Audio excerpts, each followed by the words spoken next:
Dear learners, I am Ankita Peter, the counselor from DPS Expressway, and in this program we will study about sensory processes. Our senses not only help us in making contact with the external world, but they add to happiness, variety and satisfaction in life. We have 5 sense organs through which we acquire information. These include eye, ear, skin, nose and tongue. If we could not see any colors or the beauty of flowers or the pictures on our television or the traffic lights, our life would become dull and risky. We derive sensual pleasure in breathing, fresh air, enjoying tasty food, good music, or even feeling relaxed by gently touching a cat or a dog. Our senses do more than just making contact with our external world. Do you know what is sensation and perception? Sensation is a process by which neutral impulses are created by stimulation of sensory neurons that results in awareness of conditions inside or outside the body. Perception refers to the elaboration and interpretation of these sensory experiences. It is governed with our past and present experiences. In this lesson, you will learn about various senses and the sense organs. Know the qualities that are common to all senses, understand the factors in the attention and identity some other senses beyond these 5 senses. Now, let us learn sensation in detail. Sensation can be explained as the process by which one form of energy is converted into another form. For example, light is converted into neutral impulses by which we code sensory events in our system that can be processed by our brain. The sensory systems process information reaching to the brain. The motor systems process information going out of the brain to muscles and glands. Let us know that the difference in the intensity of a stimulus that you are able to detect. Sometimes your parents switch on the TV and adjust the volume of sound that they can hear. Suppose you adjust it to a volume which you are able to detect, but your mother says that she is unable to hear and asks you to increase the volume. If your mother asks you to stop, after some time that means that difference of adjustment has been noticed by your mother. This minimal amount of change of volume between two stimuli that is being recognized by your mother is called a difference threshold. Do you know that the background of a stimulus also affects our sensation? For example, stars are present in the sky in daytime and at night but are visible only after sunset or at night time because they cannot be detected due to intense background of the daylight sun. Can you guess that we all are also guided by factors of expectations and experiences? Experience of sensation is not simply a yes or a no, present or absent mechanism. For example, you are expecting a very close friend of yours to visit your home at 4 p.m. At 4 p.m., that friend reaches your house and pushes the doorbell button. Other members of your house do not notice it, but you are able to notice that sound. It is primarily because of your expectation that you notice the second clearly while others do not notice it. The minimum amount of physical energy needed to produce a sensory experience is called absolute threshold. We have several sense organs. The table describes them. Now let us look briefly at some of the important concepts associated with each of the senses. Vision. Vision is extremely important for all of us. Humans and animals with good vision have advantage in each and everything in life. We experience vision with the help of our eyes, which function like a camera. Sir Isaac Newton, who in the 17th century discovered the laws of motion and gravity, also discovered that when white light passes through a prism, it separates into a rainbow of color, the visible spectrum. Colorblindness. Not everyone sees the colors in the same way. Some people are born with a color deficiency. Colorblindness is the partial or total inability to distinguish colors. most colorblind people have trouble in distinguishing red from green. Hearing is equally important for our daily life. It is a principal sensory modality for human communication. Sounds are created when actions cause objects to vibrate. When vibrating objects push the molecules of medium back and forth, we can experience sound. Frequency refers to the number of cycles a wave completes in a given amount of time. It is usually expressed in cycles per second, that is CPS or hertz. Sound cannot travel in a true vacuum, such as outer space, because there is no medium there to move or vibrate. Pitch. Pitch is the highness or lowness of a sound determined by the sound's frequency. High frequencies produce high pitch and low frequencies produce low pitch. Loudness. The loudness or physical intensity of a sound is determined by its amplitude. Sound waves with large amplitudes are experienced as loud, and those with small amplitudes are soft. Loudness of sound is measured in units called decibels. Timbre. The quality of a sound wave's complexity is its timbre. The sounds that we call noise contain many frequencies that are not systematically related to each other. Sense of bodily orientation, that is, vestibular sense. It is the sense of bodily orientation with respect to gravity, especially how our heads are positioned, whether straight leaning, reclining, or upside down. The vestibular sense also tells us when we are moving or how our motion is changing. Sense of bodily position and the movement of body parts. Kinesthetic sense. The kinesthetic sense is the sense of body position and the movement of body parts relative to each other. It is a sense that provides sensory feedback about motor activities of our body, for example, how the hand moves to pick up the telephone when it rings. Sense of smell, that is, olfaction. The sense of smell involves a sequence of biochemical activities that triggers neural impulses. Once activated, these neural impulses convey odor information to the brain. Sense of taste, that is, gustation. The taste receptor cells are gathered in the taste buds on the upper side of the tongue. The experience of sweetness or saltiness is affected by all these taste buds. There are only 4 true or primary taste qualities: sweet, sour, bitter, and saline. Taste sensitivity develops in infancy but decreases in old age. Taste receptors can be damaged by excessive use of alcohol, smoking, acids, or hot foods, but they are also replaced every few days, and a permanent loss of taste is extremely rare. Skin senses. Our skin contains nerve endings that are stimulated by contact with external objects, and it produces sensations of cold, warmth, or pressure. The sensitivity to pressure is maximum on face, tongue, and hands. It is less on our backs. Touch plays an important role in human relations and emotions. Sense of pain. Pain is the body's response to stimulation from nauseous stimuli. Acute pain is reaction to sharp or sudden stimulation.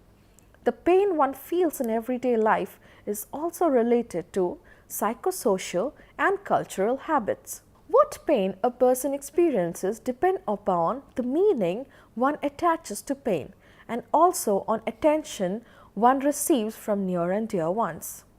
Perception. This section is about perception and how we use sensations into meaningful patterns. Now let us understand the difference between sensation and perception. As we encounter a variety of events in our daily lives, the brain actively selects, organizes, and integrates sensory information to create a picture of the world. Some of our perceptions are native or inborn, and many other perceptions are a result of our past experiences. Sensation is the stage where neutral activity codes the information about nature of stimulation. Perception is the next stage in which an internal representation of an object is formed. This representation provides a working description of perceivers' external environment. Perception involves synthesis of simple sensory features into percept of an object that can be recognized. This helps in identification and recognition, and meaning is assigned to the percepts. Perception and recognition are combined processes that do not act separately. For example, a circular object may be a cricket ball or an orange. Now, what do you understand by the stages of perception? The physical object in the world is called the distal stimulus, distance from the observer, and the optical image on the retina is called the proximal stimulus, that is, proximate or near to observer. The major task of perception is to determine the distal stimulus based on information of proximal stimulus. To know what the world out there is really like using one's imagination of mind. There is more to perceiving, which includes physical properties such as shape or size and past experiences. Perceptual organization. Now, do you know perception is organized process? The most common form of perceptual organization is called figure ground organization, in which sensations are grouped into objects or figures that stand out on a planar background. The part of a composition that we pay attention to is called figure. Everything that is not figure is ground. As attention shifts from figure to ground, the ground also shifts so that an object can go from figure to ground and back. The figure always defines the ground and the ground defines the figure. They are inseparable. You cannot have one without the other. The classic phase or vase illusion forces the viewer to shift from one figure to the other, but not to see both as figure at the same time. When you see the faces as figure, the vase is the ground. When you see the vase as figure, the faces are the ground. The figure-ground relationship is so important that an artist must consider all of the composition when designing. It is a mistake to only plan the figure. The entire area of the format must be given careful consideration, or the image will only partially be designed. This is one of the points about design that is chapter and the next attempt to make it clear. Now guess what? What is next? The laws of perceptual grouping. The factors which determine perceptual grouping are proximity. All other factors being equal stimuli that are near one another tend to be grouped together. For example, if 4 stand near one another and a fifth 10 feet away, the adjacent 4 will be seen as a group and the distant fifth as an outsider. Events that are close in time and space are also perceived together. Similarity. Stimuli that are similar in the size, in the shape, or in color tend to be grouped together. Continuity. Perception tends towards simplicity and continuity. Even if there are dots in a circular fashion, the person will see them as a complete circle. Closure. It is the tendency to complete a figure that is incomplete but has a consistent overall form. Common region. Stimuli that are found with a common area tend to be seen as a group. Perceptual constancy. Now let us understand about perceptual constancy. Perception of an object's shape, size or brightness remains the same even though its image on the retina has changed. This is called perceptual constancy and is found in all the senses. Through most examples given here are of vision. If the perceived size of an object remains the same even though the size of its image on the retina changes, it is called size constancy. In shape constancy, the shape of an object remains stable even though the shape of its retina image changes. Brightness constancy refers to the fact that the brightness of objects appears to stay the same as lighting conditions change. Now, have you heard about depth perception? It is the ability to see three-dimensional space and to accurately judge distances. Without depth perception, you can't ride on a motorcycle or drive a car, catch a ball, thread a needle, or simply walk a room. The world would look like a flat surface. The ability of depth perception is partly innate and partly learned. Depth cues are features of environment and messages from the body that supply information about distance and space. Can you guess these cues that can be monocular or binocular? The cues which work with just one eye are called monocular cues, and those which require two eyes are called binocular cues. Binocular cues are the most basic source of depth perception that is caused due to the retina disparity, a discrepancy in the images that reach the left and the right eyes. A person with one eye will have very limited depth perception. You must have come across pictorial cues for depth. These features found in paintings, drawings and photographs that impart information about space, depth and distance. This influence causes apparent perception of things which are not there. For example, if you stand between two railway tracks, they appear to meet at the horizon, even though they actually remain parallel. Sometimes people are confused due to illusions. These are distorted perception of stimuli that exist, whereas hallucination is perception of objects or events that have no external reality. An example of illusion is the Muller-Lyer illusion, in which horizontal line with outgoing arrow and heads appear shorter than the line with inward arrows. Optical illusions can use color, light and patterns to create images that can be deceptive or misleading to our brains. The information gathered by the eye is processed by the brain, creating a perception that in reality does not match the true image. Perception refers to the interpretation of what we take in through our eyes.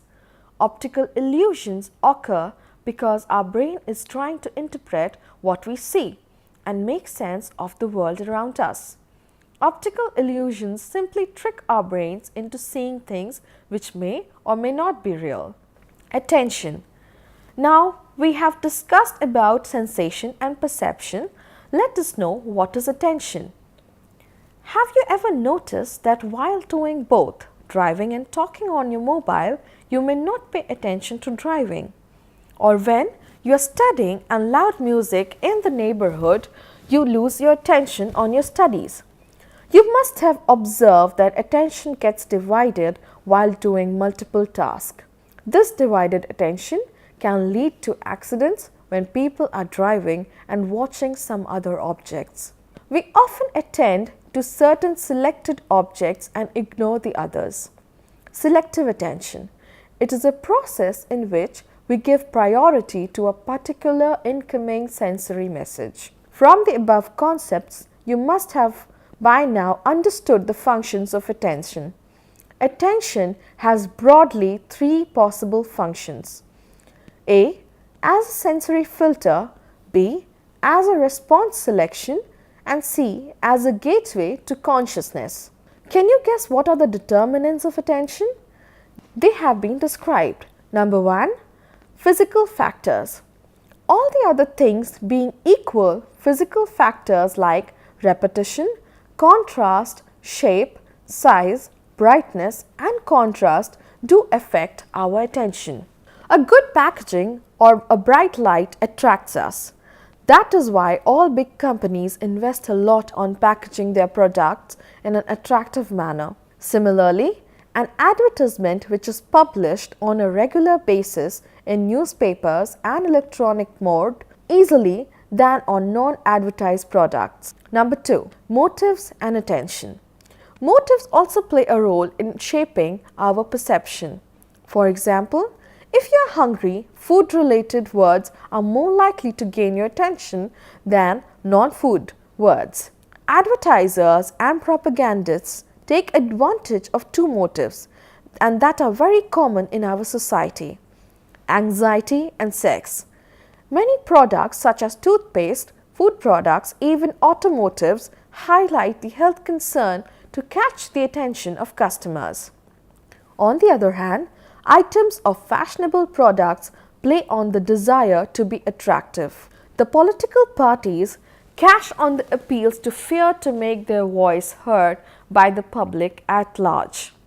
Extrasensory perception. Now, can you imagine of those perceptions that cannot be explained by known sensory capacities? These are extrasensory perceptions, which are the abilities to perceive objects or events in ways that psychological laws and theories cannot explain. Parapsychology is the study of extrasensory perception phenomena. Events that seem to lie outside the region of accepted scientific laws are called psi phenomenon. An example of extrasensory perception when a person intuitively feels and that his brother who is in another city is not well. Another example could be when you just know that an earthquake is going to happen in your city. Now let us examine some of the concepts which are part of parapsychology. Number 1. Clairvoyance. It is the ability to perceive events or gain information in ways that appear unaffected by distance or normal barriers. Telepathy or perception of another person's thoughts or the ability to read someone else's mind. Number 2. Precognition. The ability to predict or perceive accurately future events. Number 3. Psychokinesis. The ability to exert influence over inanimate objects by willpower, the mind over matter. Some rare persons are able to move objects only through concentration but without touching them. Do you know that a few psychologists strongly believe in extrasensory perception, but the majority does not subscribe to it? Applications of perception in everyday life. There are several ways in which knowledge of the process of sensation, perception and attention can be used in everyday life. Some of them have been experienced or noticed by you during your daily interactions. Number 1. Eyewitness. You may be aware that eyewitness testimony is key to decisions in the judiciary. Not only do advocates and police officers lay strong emphasis on eyewitnesses' testimony, but they have a strong belief that it is usually correct. But psychologists in large numbers are of the opinion that eyewitness errors are very common in perception. In fact, impressions formed when a person is surprised, stressed or threatened are especially prone to distortion. Therefore, it would be advisable for the investigative agencies and the jurors to gather more evidence instead of solely relying on eyewitness while coming to a conclusion. Number 2. Perceptual awareness and positive psychology. Do some people perceive things are more accurate than others? Humanistic psychologists believe that some people perceive themselves and others with unusual accuracy. Habituation is when we stop paying attention to familiar stimuli. When a stimulus is repeated without change, our response to it habituates or decreases. It seems that creative people attend to stimuli and even those that are repeated. Number 3. The value of paying attention. We have this general tendency to generalize without paying attention to the diversity of possibilities. Perceptual clarity requires rigorous effort of paying more and more attention. Breaking perceptual habits and interrupting habituation can lead to good results. If you begin to question your own perceptions by bringing another interpretation to the same reality, you can get marvelous outcomes in your activities. The summary. Sensation is the process by which neural impulses are created by stimulation or sensory neurons, which results in awareness of conditions inside or outside our body. There are 5 main senses: sight, hearing, touch, smell and taste. In addition, we also have vestibular sense and kinesthetic sense. Perception is the process through which an internal representation of an object is formed. It involves synthesis of simple sensations and assigning meaning to the whole. Principles of perceptual organization include nearness, similarity, continuity, and closure, and help identify the figure against the background. Depth perception is the ability to judge distance and perceive three-dimensional space. It involves monocular and binocular cues. Perceptual constancy refers to the fact that we interpret a familiar object as having the same size, shape, or color even if the sensations point otherwise. Illusions are distorted perception of stimuli that exist, whereas hallucination is perception of objects or events that have no external reality. An example of illusion is the Muller-Lyer illusion, in which horizontal line with outgoing arrowheads appear shorter than the line with inward arrows. Attention is the ability to focus our senses and is influenced both by physical and psychological factors. Extrasensory perception is the ability to perceive events or objects in ways that cannot be explained by known sensory capacities. Knowledge of perceptual psychology helps in everyday life and in learning how to improve our attention and perception. Dear learners, I feel that this would be helpful for you in gaining knowledge, and I wish you happy learning. Thank you.